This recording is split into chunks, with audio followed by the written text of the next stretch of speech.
ஃபைனலாக நாங்கள் இன்றைக்கி சிங்கப்பூர்லேருந்து கிளம்பி இந்தியாவுக்கு போகிறோம். ஸோ டைம் வந்து கொஞ்சம் சீக்கிரமாகவே நாங்கள் ஏர்போர்ட்டுக்கு வந்தாச்சு. எங்களுக்கு செக்இன் பேக்கேஜ் எதுவும் இல்லை, அதனால செக்இன் மட்டும் பண்ணிவிட்டு எல்லாமே ஹேண்ட் லக்கேஜுங்கிறதுனால கையில் தான் வச்சுருந்தோம். ஸோ பசங்களை ஒரு மணி நேரத்துக்கிட்ட இந்த டிஸ்பிளே பக்கத்தில் உட்கார வச்சுட்டு என்டர்டெயின் பண்ணிவிட்டு அப்படியே அவங்களுக்கு டின்னரும் கொடுத்தாச்சு. ஸோ கொஞ்சம் நேரம் நல்லா விளையாண்டதுக்கப்புறமா கிளம்புனோம் நாங்கள் அங்கேருந்து. இந்த பேக்கேஜெல்லாம் தூக்கிட்டு போக ரொம்ப கஷ்டமாக இருந்துச்சு பசங்களோட சேர்த்து.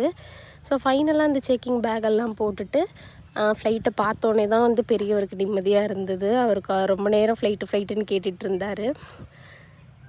ஸோ கரெக்ட் டைமுக்கு ஃப்ளைட்டுக்கு போர்டு ஆகிட்டோம். ஆனால் வந்து ஃப்ளைட் வந்து கிட்டத்தட்ட 1 மணி நேரம் டிலே ஆகிடுச்சு. ஏன் அப்படின்னா ஃப்ளைட் வந்து ஃபுல் ஃப்ளைட்டு ஸ்கூட்டில் தான் போயிருந்தோம். ஸோ எல்லாரோட லக்கேஜ் ஹேண்ட் லக்கேஜை வைக்கிறதுக்கே ஃப்ளைட்டில் இடம் இல்லை. ஸோ கேபின் க்ரூலாம் ரொம்ப நேரம் ட்ரை பண்ணி இது ஃபுல்லாக ஃப்ளைட்டில் அரேஞ்ச் பண்ணாங்க.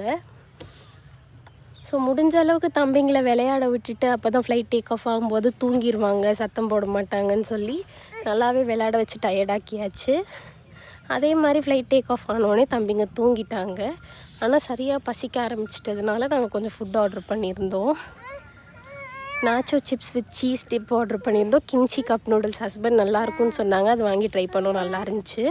அப்புறமா வெஜிடேரியனில் தால் கறி வித் பாஸ்மதி ரைஸும் சிக்கனில் வந்து நாசி லெமாக் வாங்கியிருந்தோம். ப்ரீ பேக் ஃபுட்னால் நாசி லெமாக் ஓகேவாக இருந்துச்சு. தால் கறி வித் பாஸ்மதி ரைஸ் நல்லாவே இருந்துச்சு.